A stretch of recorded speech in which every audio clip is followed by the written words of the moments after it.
Good morning, सुप्रभात। आप अच्छे होंगे। Have a good day. Today it is my 6th video of the same chapter, human health and disease, for 12th class students. In previous video I discussed with you about the active immunity. Today we start the topic from passive immunity. देखिए passive immunity जो है it is a ready-made immunity. ये ready-made immunity होती है और जो body के अंदर डायरेक्टली इंजेक्ट की जाती है. It is injected directly in the body और ये प्रोटेक्ट करती है to the person from the antigens. Body खुद प्रिपेयर नहीं करती, इसको बॉडी के अंदर बना के डाला जाता है आउटसाइड द बॉडी. ये इमीडिएट रिलीफ प्रोवाइड करती है. ये प्रिपेयर जाएगी तो इमीडिएट रिलीफ होगा. जो हमारी एक्टिव इम्यूनिटी है उसको टाइम लगता है बनने के लिए, यहां पर ये प्रिपेयर होती है. And long last, no long lasting, लंबे समय तक नहीं चलती. ये बात ध्यान रखिए, ये वाली इम्यूनिटी जो है लंबे टाइम तक नहीं चलती. क्यों नहीं चलती? क्योंकि they are prepared outside the body. जो बॉडी खुद बनाती है वो लंबे टाइम तक चलती है. अब ये जो पैसिव इम्यूनिटी है इसमें आप देखिए यहां पर नेचुरल पैसिव इम्यूनिटी है और artificial passive immunity. Natural passive immunity में IgG एक एंटीबॉडी है. It is an antibodies. This antibody present in the blood of the mother and transfer to the foetus through the placenta. ये placenta के थ्रू foetus के अंदर जाती है. इसको हम IgG कहते हैं. It is prepared in the body of mother, not in the body of foetus. ये ध्यान रखना. नेक्स्ट है IgA. ये कोलेस्ट्रम में प्रेजेंट होती है. कोलेस्ट्रम फर्स्ट मिल्क होता है which is produce just immediate after the birth of baby, जो कि येलो कलर का होता है और उसमें ये IgA एंटीबॉडी प्रेजेंट होती है जो कि develop the immunity in the baby. This IgA besides the mother milk, it is present in tears and saliva. वहां भी ये प्रेजेंट. आर्टिफिशियल पैसिव इम्यूनिटी का मतलब है ये वो इम्यूनिटी है जो बॉडी के बाहर प्रिपेयर की जाती है and injected in the form of serum और सीरम. इंजेक्ट द और administration of hyper immune serum और सीरम. सीरम का प्लूरल. इसको किसी भी मैन से या एनिमल का लेके ट्रांसफर किया जा सकता है और दिस सीरा और serum has the antibody. ATS anti tetanus, ADS anti diphtheria serum, AGS anti gas gangrene serum. ये सीरम होता है और इस सीरम को इंजेक्ट किया जाता है and this serum has the antibody. It also protect.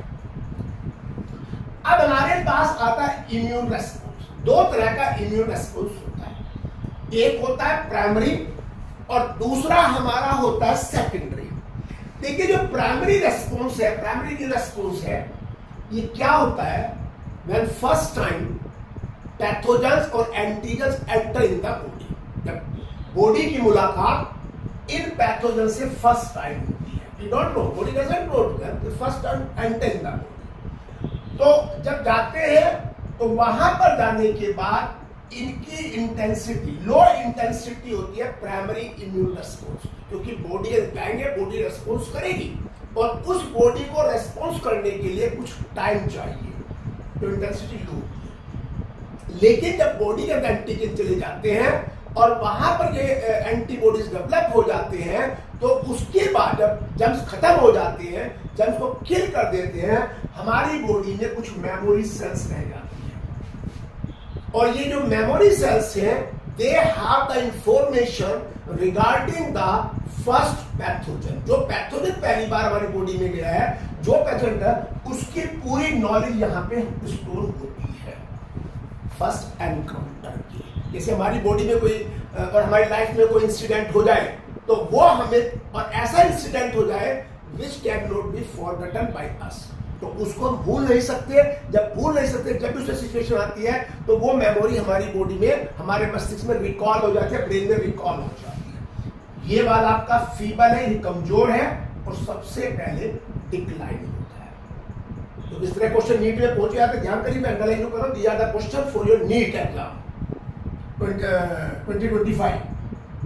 Secondary immune response, secondary क्या होता है, जब बॉडी में मेमोरी सेल्स ऑलरेडी प्रेजेंट होती है और उन मेमोरी सेल्स के अंदर हमारे पहले जम्स के एनकाउंटर की सारी इंफॉर्मेशन होती है। If the same germs, same pathogen, same antigens again enter in the body, दोबारा एंटर हो जाता है, तो बॉडी उसको कहते हैं हम सेकेंड रेस्पॉन्स और सेकेंड इम्यून रेस्पॉन्स।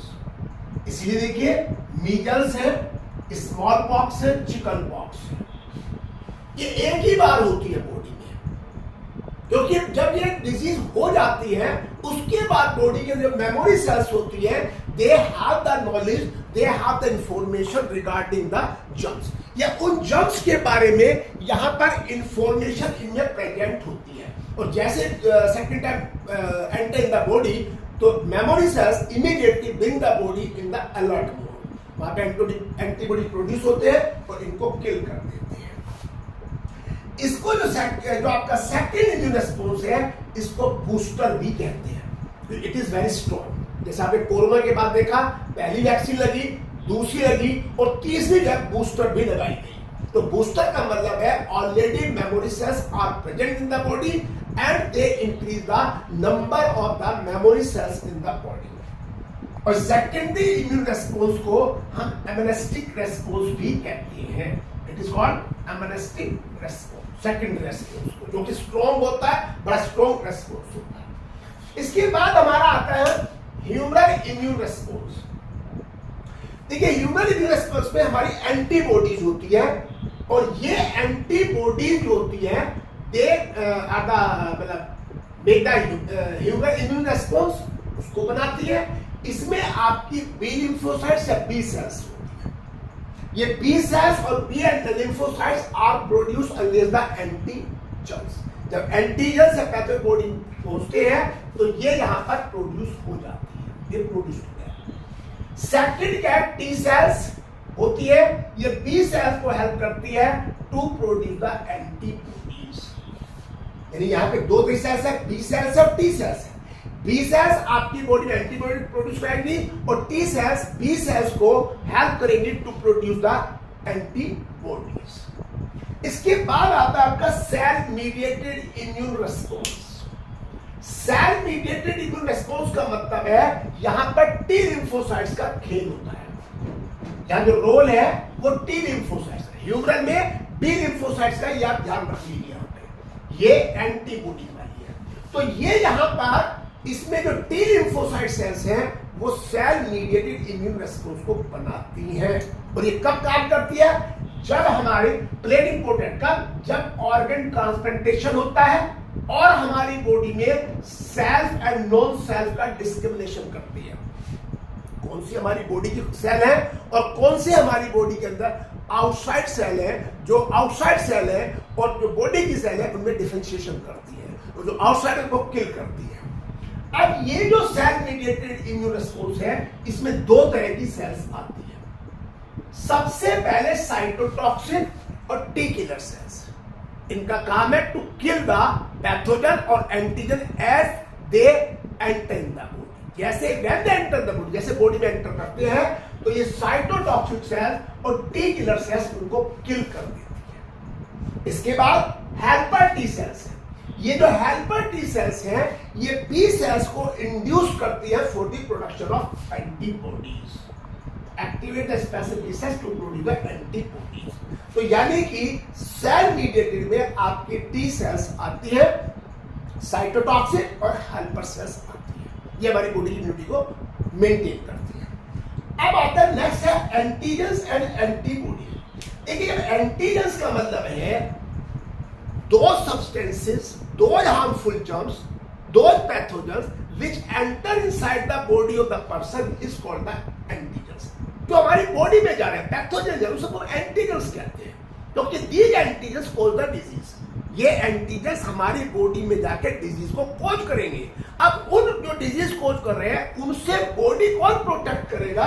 वो प्रोटेक्ट करेंगी आपकी एंटीबॉडीज। जब एंटीजेंस बॉडी के अंदर आए हैं तो एंटीबॉडीज उनको प्रोटेक्ट करेगी फ्रॉम द बॉडी को प्रोटेक्ट फ्रॉम द एंटीजेंस।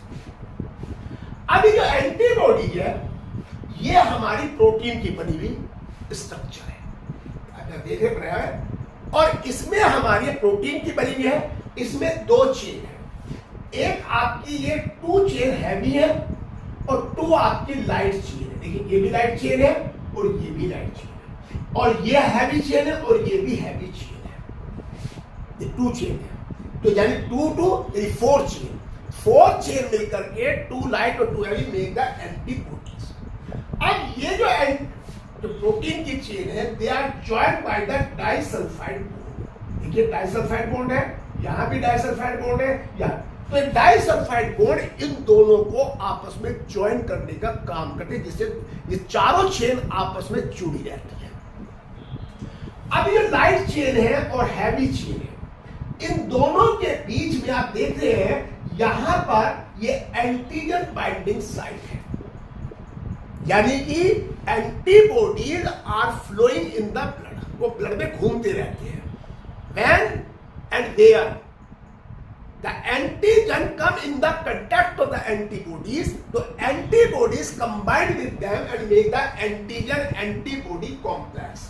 ये एंटीजन एंटीबॉडी कॉम्प्लेक्स बन जाता है, और जब ये एंटीबॉडी कॉम्प्लेक्स बन जाता है तो ये एंटीजन्स को किल कर देती है antibodies. A particular antigens can be killed by a particular antibodies. All antibodies can not kill all the type of antigens. ये सारी एंटीबॉडी जो है हर एक मतलब कोई भी आए, ए आए बी आए, कोई सा उसको किल करे, ऐसा नहीं करती। Every antigens is specific and killed a specific antibody, आप ये ध्यान रखिए। अब यहां पर ये 4 चेन 2 और 2 हैवी चेन हुए, तो this is the structure of antibody. Continue करेंगे नेक्स्ट क्लास में। नेक्स्ट क्लास में आपको टाइप्स ऑफ एंटीबॉडीज बताई जाएंगी कि कितने तरह की हमारी बॉडी है, 5 तरह की एंटीबॉडी है, उनके बारे में I will discuss with you in the tomorrow video under the 7th। आप इस वीडियो को देखिए, इसको पसंद करिए, इसको लाइक करिए, शेयर करिए, और शेयर करिए उसको, आप सब्सक्राइब भी करें। Thank you.